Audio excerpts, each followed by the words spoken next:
Hello friends. Hair transplant बहुत बहुत popular होता जा रहा है दिन ब दिन। ऐसे लोग जो हेयर ट्रांसप्लांट करा रहे हैं उनकी संख्या बढ़ती जा रही है।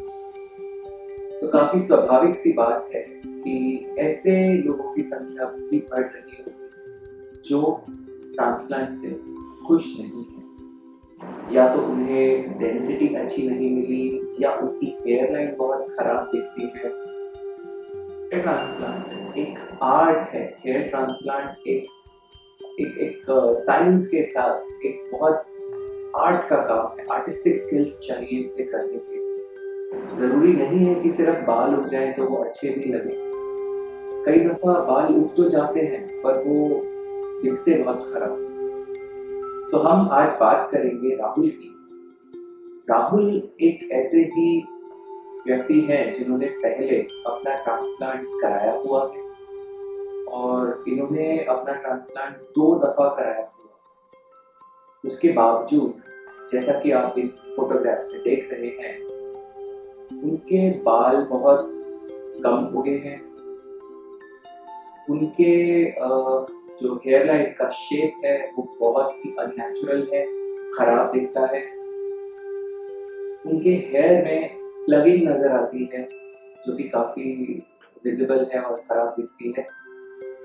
और यदि नजर डालें उनके डोनर एरिया पे तो वो लगभग समाप्त हो चुका है, लगभग समाप्त।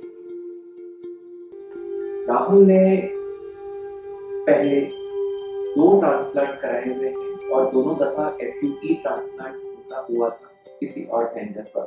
हमारी प्रैक्टिस में लगभग 70% केसेस आज हेयर ट्रांसप्लांट रिपेयर के लिए आते हैं और उनमें से लगभग 90-95% तक केसेस वो होते हैं जिन्होंने पहले एफयूटी ट्रांसप्लांट कराया हुआ।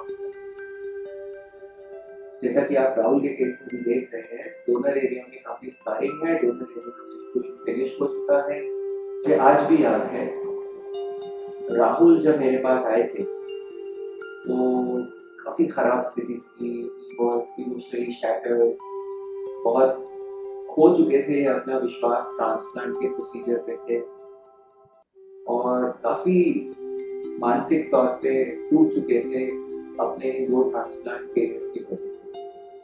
पर फिर भी उनको कन्विंस करना, उनको समझाना, और ऐसे केस में जो कि इतना मुश्किल था कुछ करना, काफी मुश्किल और टफ काम है। पर मैं वास्तविकता में राहुल के लिए कुछ करना चाहता था।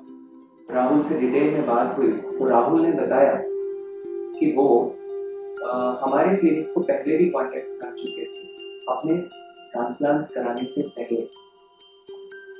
तो फिर मैंने राहुल से पूछा कि आपने हमसे तब ट्रांसप्लांट क्यों नहीं कराया।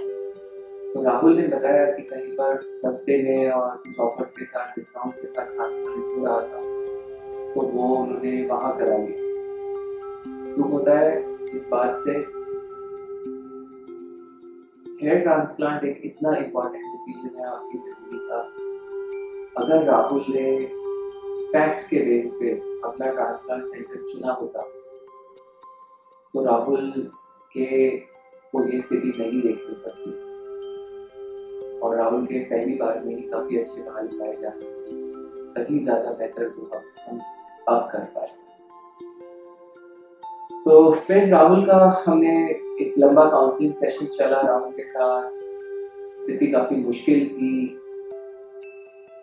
बट एक चीज जिसने हमें मदद की सबसे ज्यादा वो था राहुल का मुझ पर और मेरी टीम पर विश्वास। इसीलिए इतना टफ केस हम कर पाए। तो हमने राहुल की हेयर लाइन को थोड़ा ऊपर शिफ्ट करने का प्लान किया। इसकी वजह थी कि एक उस एरिया में जहाँ आप देख रहे हैं डेंसिटी बहुत कम है। राहुल का डोनर हमारे पास ऑलरेडी आप जैसे जानते हैं कि बहुत कम है। तो यदि मैं कुछ बाल निकाल के सारे उसी एरिया में लगा देता तो मुझे कुछ भी कवरेज नहीं मिलता। तो इसीलिए राहुल का हमने हेयर लाइन को शिफ्ट किया, जैसा कि आप इन पिक्चर्स में देख रहे हैं। अब शिफ्ट करने का मतलब कि वहां से हमें ग्राफ्स को एक्सट्रैक्ट भी करना पड़ेगा। और अक्सर जो रिपेयर केसेस मेरे पास आते हैं, मैं उन्हें देखता हूँ कि उनकी हेयरलाइन बहुत खराब होती है। फ्यूचर को ध्यान में रखकर ट्रांसप्लांट नहीं किया जाता। लोग ट्रांसप्लांट कर देते हैं, एफयू से पूरा डोनर एरिया फिनिश हो चुका होता है। यहाँ पर सारे मल्टी क्राफ्ट यूज कर लिए जाते हैं फ्रंट पर, और पीछे के लिए कुछ नहीं बचता। तो ज़्यादातर ऐसे केसेस में मुझे हेयरलाइन को शिफ्ट करना पड़ता है और खराब प्लेस एंगल्स वाले क्राफ्ट्स को निकालना पड़ता है, जैसा कि हमने राहुल के केस में किया। आप इस पिक्चर में देख सकते हैं हमने जो एंगल्स खराब थे जिन वालों के, और जिनके साथ बहुत सारा बल्ज बना हुआ था, जिनके साथ बहुत सारा स्किन टिश्यू अटैच था, उन ग्राफ्ट्स को हमने निकाल के पीछे प्लेस किया। ये बहुत टफ काम था बिकॉज उनके एंगल्स टेढ़े मेढ़े थे, आड़े तिरछे थे, बहुत ज़्यादा स्किल्स चाहिए, बहुत ज़्यादा पेशेंस चाहिए, बहुत ज़्यादा एक्सपीरियंस चाहिए। इन ग्राफ्ट्स को हमने पीछे प्लेस किया, प्लस डोनर में कुछ खास तो बचा नहीं था, और अब इस जगह से दोबारा एफयूई करना असंभव। और ज़्यादातर केसेस अक्सर मैं देखता हूँ, बहुत सारे पेशेंट्स को ये गलत फहमी होती है, ये मिथ होता है कि एफयूई से एक बार ग्राफ्ट निकालने के बाद वहाँ पर बाल फिर आ जाते हैं, वहाँ फिर निकाल सकते हो और फिर आ जाते हैं, ऐसा नहीं होता। जैसा आप देख रहे हैं राहुल के केस में, उनका डोनर एरिया खत्म हो चुका है पूरी तरह से। एफयूई से ये जो डोनर एरिया फिनिश हुआ, यहाँ से ऐसे केसेस में मैं एफयूटी सर्जरी करता हूँ, क्योंकि और कोई ऑप्शन नहीं है। आप यदि देखेंगे यहाँ से हमने स्ट्रिप निकाला, बहुत थोड़े से ग्राफ्ट्स इससे हमें हासिल हुए, पर हेयर लाइन के लिए मुझे स्कैल्प ग्राफ्ट्स चाहिए। हमने, आप जैसा कि इनके स्टिच के स्कार को देख सकते हैं जब हील हुआ, अक्सर लोग सोचते हैं कि एफयूटी में बहुत खराब स्कारिंग हो जाती है और वो खराब दिखता है जिंदगी भर। तो जैसा आप राहुल के स्टिच के स्कार को देख रहे हैं, वो हार्डली विजिबल, जबकि उसके ऊपर और उसके नीचे यदि आप देखेंगे तो एफयूई की वजह से काफी ज्यादा स्कारिंग हुई है। तो बहुत सारे चीजें लोगों के दिमाग में घूमती हैं, उनको बता दी जाती हैं। बहुत दफा ये सारी इंफॉर्मेशन कमर्शियली बायस्ड होती है और आप तक एक्चुअल इंफॉर्मेशन नहीं पहुंच पाती। मेरा ये वीडियोस बनाने का मकसद ही यही है कि मैं आप तक एक्चुअल इंफॉर्मेशन पहुंचा सकूं। क्योंकि जब ये बातें मैंने राहुल को बताई, मेथड के बारे में, उनके फायदे नुकसान के बारे में, तो राहुल का जवाब था कि मुझे तो कुछ पता भी नहीं था इसके बारे में, मेरे डॉक्टर्स ने तो बताया ही नहीं था। ये इंफॉर्मेशन का इस्तेमाल करें, जाने। और भी वीडियोस हैं जिनमें आप देख सकते हैं डिफरेंसेस बिटवीन एफयूटी, एफयूई, और इसके अलावा भी बहुत सारे और ऑप्शंस होते हैं जिनके बारे में जरूरी जाने अपना ट्रांसप्लांट कराने से पहले। वापस राहुल के केस पर आते हैं।